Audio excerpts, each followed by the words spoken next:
Is your pantry full? Hello everybody, this is Deb from Just Do Something Homestead, and today we're going to talk about foods that you can vacuum seal because they will feed a lot of people or create a lot of meals. I'm also going to show you step by step how to vacuum seal and what the benefits of vacuum sealing your food are. And lastly, we are going to go over some foods that you can stock up on that go well with your vacuum sealed items. Whether it's spices or flavorings, they will upgrade your meals so that every night tastes different. So welcome aboard and thank you so much for watching our show today. My name is Deb and my husband Jim and I homestead in West Virginia. And my heart tug is teaching others how to stock up on food. So whether you are here for the first time or you've watched every one of our videos, I'd like to say welcome. As I've mentioned many times, I lay awake at night wondering how in the world I can reach more people and teach them not only how to preserve food, but how to cook food and make meals out of the things they're able to save. I know people who have stocked up on rice and beans, and more rice and more beans. Well, what are you going to do when that's all you have to eat? Well, sure, you can boil it and eat it, but I can guarantee you after a while, you're going to get mighty sick of eating the same thing. So today, let's dig deeper and talk about what items you can vacuum seal that can be added to other things to make a healthy meal. And here are my top picks for foods to vacuum seal that will feed a lot of people or make a lot of meals. Half gallon of any of these is going to go a long, long way. The first is pasta. Honestly, pasta comes in so many shapes, sizes, and varieties. It can be made in anything from spaghetti to lasagna to shells. It is endless, the things you can make with pasta. My second top pick is indeed rice. Not only can you make meals like chicken and rice, but you can do side dishes and even desserts like rice pudding. Next is potatoes. I grow a ton of potatoes.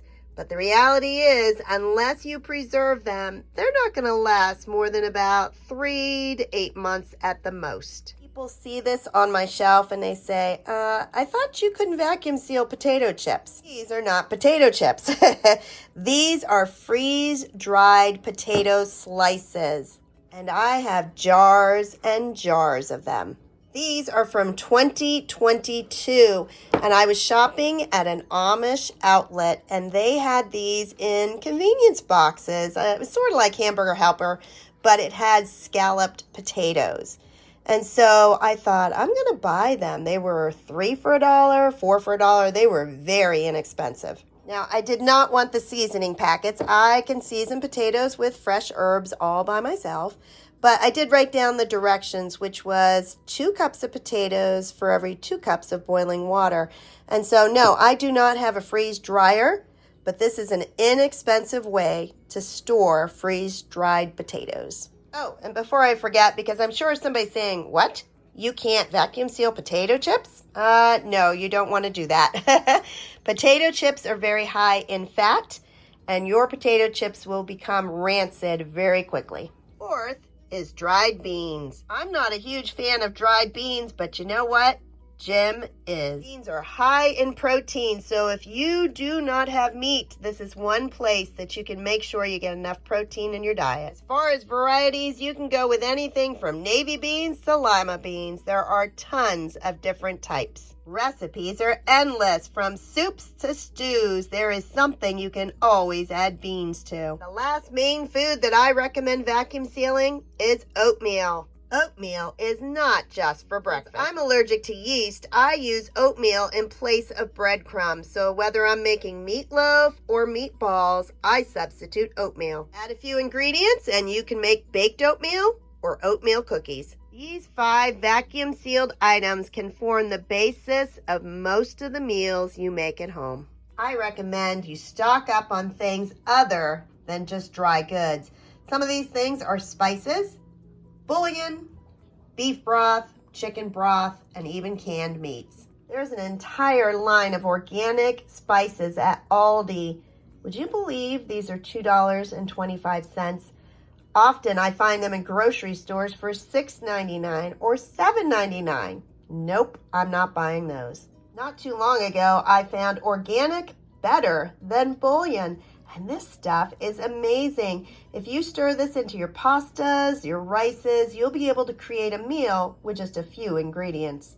Another item that we love in this house is pesto. This is organic and it comes from Aldi. Oh, here come the comments. I wouldn't eat Spam if it was the last food there was. Well, what if it is the last food you have? When I was a kid, my mom did use Spam because money was tight and it was something that was quick and easy. Think about it. With just a few basic ingredients that you have preserved, you can create a meal. And don't forget canned tuna fish or even canned chicken. They are easy to add to any meal. I also recommend stocking up on various flavors of broth. Although bouillon will store better, I have had a hard time finding any organic, so I still take and store these in my pantry. Next is dried vegetables. Look back to what people used to eat in the 1800s. It was a lot of soups and stews. Great thing about dried vegetables is I can just grab a handful of it and stir it into other foods. It's going to add some vitamins as well as texture and flavor. Here are two other items that I stock up on. One is barbecue sauce and one is pasta sauce. Both of these can create a meal by adding more flavor. All right, now that we know what other foods we should be stocking up, let's go back to vacuum sealing. There are many reasons why you might want to consider vacuum sealing. First off, it extends the best by date. These are cereal. If I had just taken a box of cereal and put it in my pantry, it's not going to stay fresh as long as if I vacuum seal it. That's because vacuum sealing removes air, and air is what decreases the quality of your product. If I just stored the box of cereal, every time I opened that box, it would be exposed to more air, and my product would become stale. Another benefit of vacuum sealing is it keeps the bugs or insects out of your food. Flour is well known for having eggs inside, and people often freeze their flour hoping to kill the eggs, but it's not always successful. And once you have pantry moths in your house, you will do everything to prevent it from ever happening again. And lastly, I like vacuum sealing in jars instead of Mylar bags and then putting them in buckets because I need to see what I have. Some people are fine not looking at their items. But unfortunately for me, I'm an out of sight, out of mind kind of girl. One glance, I can see that my 3 gallons of rice is down to 2 3/4. I can also check seals and check dates to make sure I'm always rotating what I have. Okay, enough talk. Let's go into the kitchen and start vacuum sealing. You can vacuum seal in a variety of sizes of jars. Typically, I like to use the largest one, which is 1/2 gallon, but I've also used quarts, pints, and even these little ones for my spices. My last case of 1/2 gallon from Walmart for $16.44. When you buy brand new jars, it's going to include the lid, which we call a flat, and the ring. Some of the things you need to vacuum seal, the most important, of course, is your vacuum sealer. This is my original vacuum sealer. It is Food Saver FM5200, and this puppy dog is 11 to 12 years old.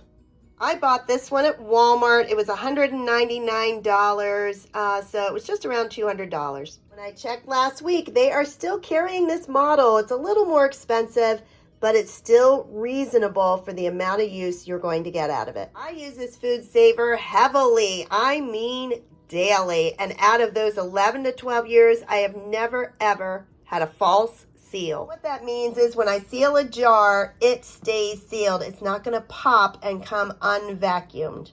So yes, this one is going to cost you a little bit more than those handheld rechargeable ones, but in my book, it is well worth it. Whatever vacuum sealer you choose, you're going to need to have a port so it can hook to the jars.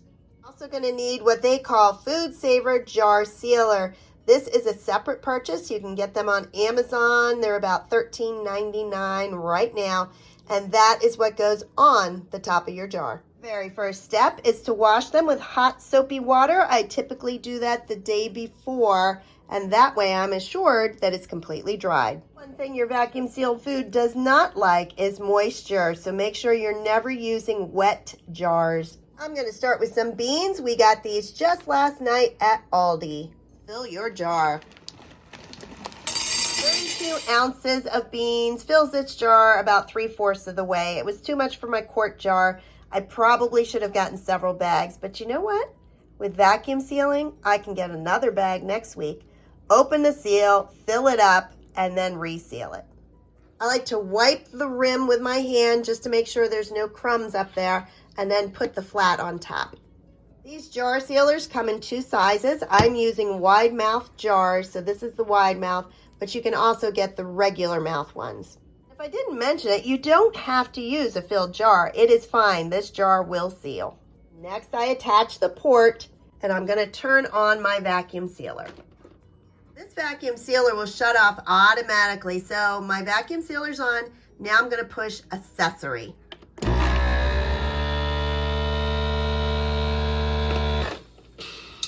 Because there was so much space in here, it took about 45 seconds to seal this jar. You're going to remove the port. You might have heard that little sound of air, and then take off the jar sealer. Check the seal by looking to see if the center is indented, and then pull on the edge all around. This jar is sealed. Next, I look for the best by date. This is January 26, 2026. Generally, I add 1 year to the best by date. That is just a basis to go by. I have used items far beyond this date. And as long as these beans are stored in a dark, cool place, they can easily go for 10 years. Next, I add the ring and make sure I store it properly. And a lot of people say, why put the ring on? I thought you didn't need to. Honestly, I am probably asked about using the ring for storage more than any other question that has to do with vacuum sealing. Storing it with a ring is personal preference. If you want to, then put the ring on. And if you don't, then don't put it on. But here are my 2 reasons that I store them with the ring. First off, if something happens and the seal does not hold, the ring is going to hold the flat on. If I didn't have this ring and my jar got bumped or something happened and that lid popped, I could get mice, I could get insects in my product, and another reason, it could go stale. So this is like a little insurance that it's going to stay on there tight. But the other reason I store it with the ring on is because I have thousands of rings. I literally do. I have them in boxes, I have them on loops, I have them hanging, I have them everywhere. So this is just one way that it's out of the way. It's on the jar and I don't have to have them all over the place. As I've said in the past, if you are not stocking up your pantry, I beg you to start doing it yesterday. Go to the store, buy some extra pasta, rice, and beans, and make sure you vacuum seal them. Sometimes I feel as though Americans just cannot see what's happening around us. But my eyes are opened and I know that we need to provide our own food. If you're looking for an easy way to preserve food that does not involve canning it or freeze drying, I highly recommend vacuum sealing. If you found this video helpful, please like, subscribe, and share. Honestly, you guys are the best. Have a blessed day, everybody. Bye-bye.